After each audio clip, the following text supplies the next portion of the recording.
কেমন লাগছে তোর? অনেক ভালো। অনেক ভালো। করবে না, এখানে এলাও নেই কিন্তু।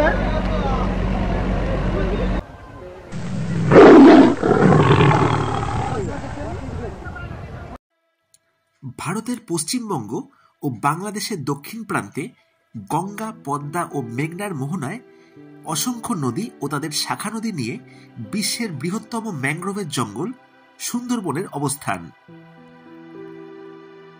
তেমনভাবেই সুন্দরবন কিভাবে যাবেন, কি কি ঘুরে দেখবেন, খরচ কত, এই সব ব্যাপারের যাবতীয় তথ্য নিয়ে হতে চলেছে আজকের ভিডিও।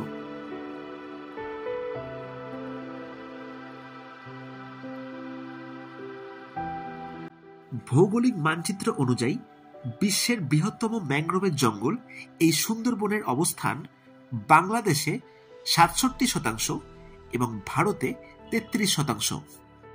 যেখানে বেড়ানোর মতন আছে Jhingekhali watch tower, Burir Dabri, Pakhiralay, Sajnekhali wildlife sanctuary, Sudhanyakhali watch tower, Dobanki island এবং ঝড়খালি। এছাড়াও বিদ্যাধরী নদীর বুকে আছে হালিডে আইল্যান্ড এবং কলস দ্বীপের মতন সব হটস্পট।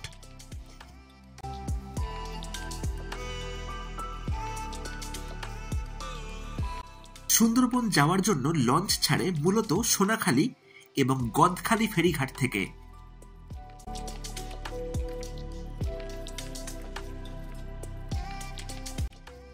শিয়ালদা সাউথ সেকশন থেকে ক্যানিং লোকালে চলে আসতে হবে ক্যানিং স্টেশন, যেখানকার ট্যুর অপারেটরের সাহায্যে অথবা শেয়ারে পৌঁছে যেতে পারেন সোনাখালী অথবা গদখালি ফেরিঘাট। ক্যানিং স্টেশন থেকে সোনাখালী ঘাটের দূরত্ব 16 কিলোমিটার এবং গদখালি ঘাটের দূরত্ব প্রায় 30 কিলোমিটার।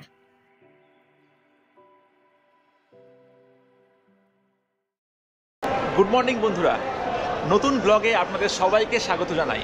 আমি এখন চলে এসেছি শিয়ালদা স্টেশন, আর আমার গন্তব্য সুন্দরবন। আর শিয়ালদা থেকে সুন্দরবন যাওয়ার জন্য আমরা এখন নিচ্ছি শিয়ালদা থেকে ক্যানিং লোকাল। সেই ক্যানিং লোকাল ছাড়বে 7:42 নাগাদ সকালবেলা। আর শিয়ালদা থেকে ক্যানিংয়ের মাঝে 45 কিলোমিটার জার্নি আমি কভার করব, সেটাকে 1 ঘন্টা 15 মিনিটে। তো সঙ্গে থাকুন সুন্দরবনকে নতুনভাবে দেখার জন্য। আজকের এই ভিডিওটা শুরু থেকে শেষ পর্যন্ত অবশ্যই দেখুন। শিয়ালদা থেকে 1 ঘন্টা 15 মিনিটের সফরে পৌঁছে গেলাম ক্যানিং স্টেশন। ক্যানিং স্টেশনের সামনে বহু ট্রাভেল এজেন্সি থাকলেও আজকে আমার tour partner untouched destinations. Bharat এবং বিদেশের বিভিন্ন জায়গায় বেড়াতে চাইলে যোগাযোগ করতেই পারেন।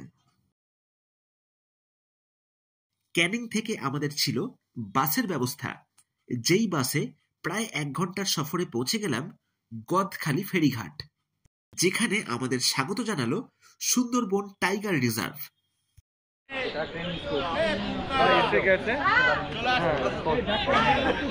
তো বন্ধুরা, গদখালি ফেরিঘাটে আমরা এখন চলে এসেছি। আর আমার প্রথম হচ্ছে এই গ্রুপ ট্যুর। 85 জন কিন্তু মেম্বার এখানে আছে, 85 জন কিন্তু এখানে মেম্বার আছে আজকের এই ট্যুরে। তো দেখুন আমাদের দুখানা লঞ্চ কিন্তু করা হয়েছে, এই যে দুখানা লঞ্চ, এই একটা আর ওই একটা। তো গ্রুপ মেম্বাররা এখন সব খোঁজাখুঁজি করছে আমাদের কোন কি দল আছে। দেখা যাক, সব ঠিকঠাক করে আমরা এখন লঞ্চে উঠতে যাচ্ছি। সঙ্গে থাকুন বন্ধুরা। এই দিন গদখালি ফেরিঘাট থেকে গোসাবা হয়ে শুরু হলো আমাদের সফর। 85 জন মেম্বারের জন্য করা হয়েছিল 2টি বোট, যার মধ্যেই চলল ব্রেকফাস্ট এবং লাঞ্চ। অন্য কিছু করতে হবে। ও থ্যাংক ইউ। কেমন লাগছে খাওয়া? খুব ভালো। ব্রেকফাস্ট চালু হয়ে গেছে? বাহ, চমৎকার, থ্যাংক ইউ।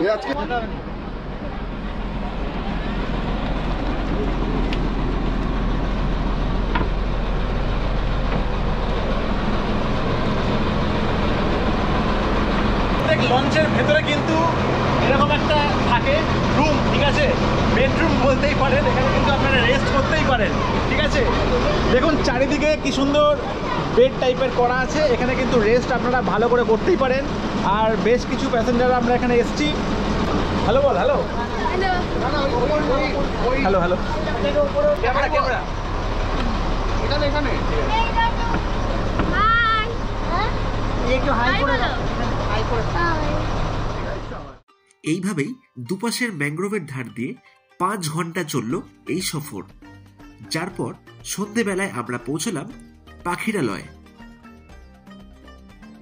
সুন্দরবনের পাখিরালয়তে মূলত আছে বেশিরভাগ হোটেল, যার মধ্যে আমাদের ঠিকানা এই বনলতা।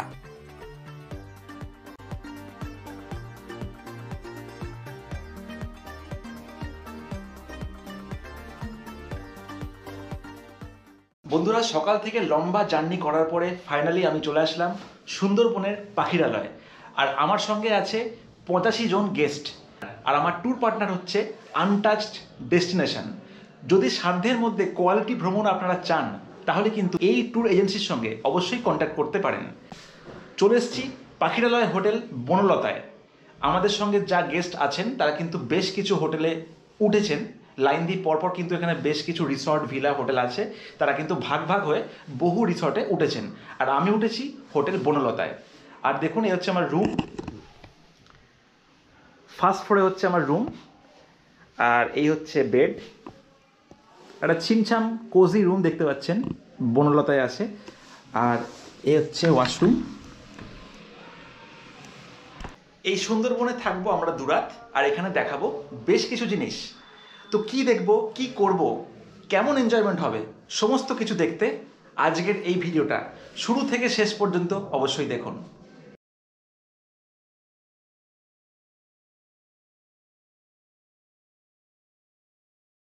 গুড মর্নিং বন্ধুরা, সুন্দরবনে আমাদের আজকে দ্বিতীয় দিন, আর আমরা এখন যাচ্ছি কোর এরিয়ার মধ্যে। ঠিক আছে, তো আজকে আমরা সারাদিনই প্রায় ওখানে থাকবো, সারা বেলাটা ওখানে থাকবো। বোটে করবো ব্রেকফাস্ট, আর বোটেই হবে লাঞ্চ। আর বোটের মধ্যে থেকেই দেখে নেব কিছু জায়গা, নতুন কিছু জায়গা। চলুন, আশা করছি আপনাদের ভালো লাগতে পারে, সঙ্গে থাকুন। পরের দিন সকালে পাখিরালয়ের ঘাট থেকে আমরা উঠে পড়লাম অন্য এক বোটে, যার নাম ছিল MV কৃষ্ণনারায়ণ। এইসব দেখতে দেখতে বেশ কিছু ম্যাংগ্রোভের জঙ্গল পার হয়ে পৌঁছে গেলাম সজনেখালি ওয়াইল্ড লাইফ স্যাংচুয়ারি। সজনেখালিতে দেখা যায় টার্টেল এবং ক্রোকোডাইল হ্যাচিং সেন্টার। আবার কখনো কখনো এখানে চোখে পড়তে পারে পরিযায়ী পাখি। এছাড়াও এখানে দেখা যায় সজনেখালি ওয়াচ টাওয়ার।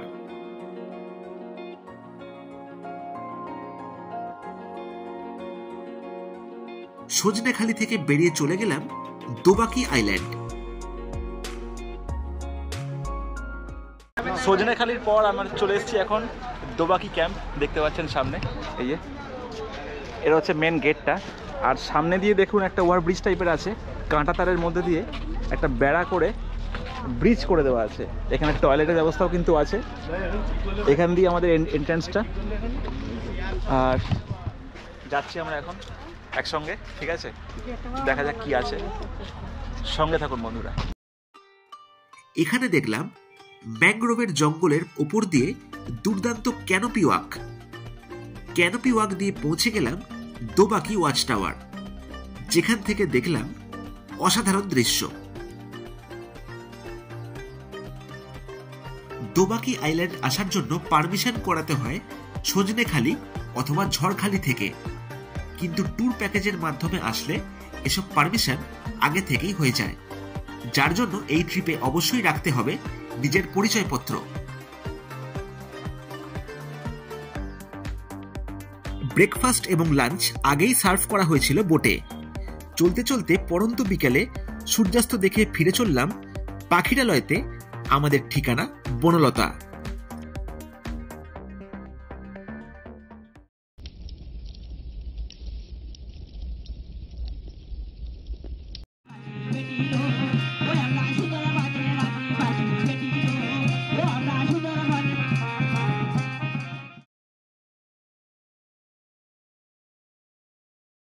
আয় আয় আয়, কনফেশন দে কোনো।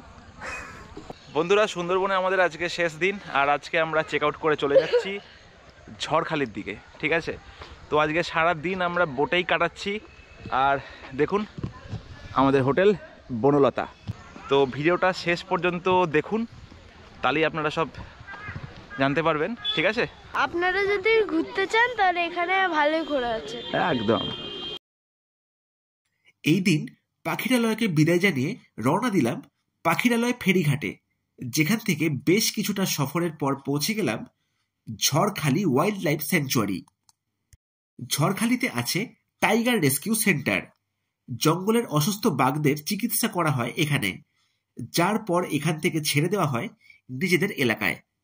ঝড়খালিতে কিন্তু বাঘ দেখার একটা চান্স আছে, দেখা যাক আমরা বাঘ দেখতে পাই কিনা। এখানে একটা ফেন্সিং করা আছে, দেখুন।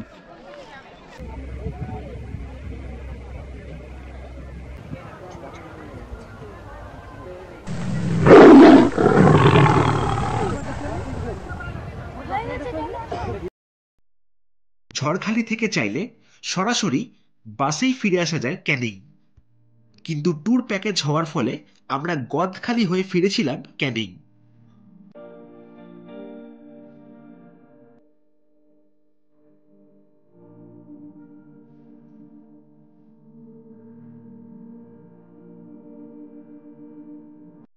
দুরাত 3 দিনের প্যাকেজ ট্যুরের খরচ জনপ্রতি 4 থেকে 4,500 টাকার মধ্যে, যেই খরচটা মেনলি রুম শেয়ারিং এর উপর বেস করে হয়ে থাকে। এছাড়া কোনো কাস্টমারের আলাদা ডিমান্ড থাকলে সেই অনুযায়ী কাস্টমাইজড ট্যুর করানো হয়।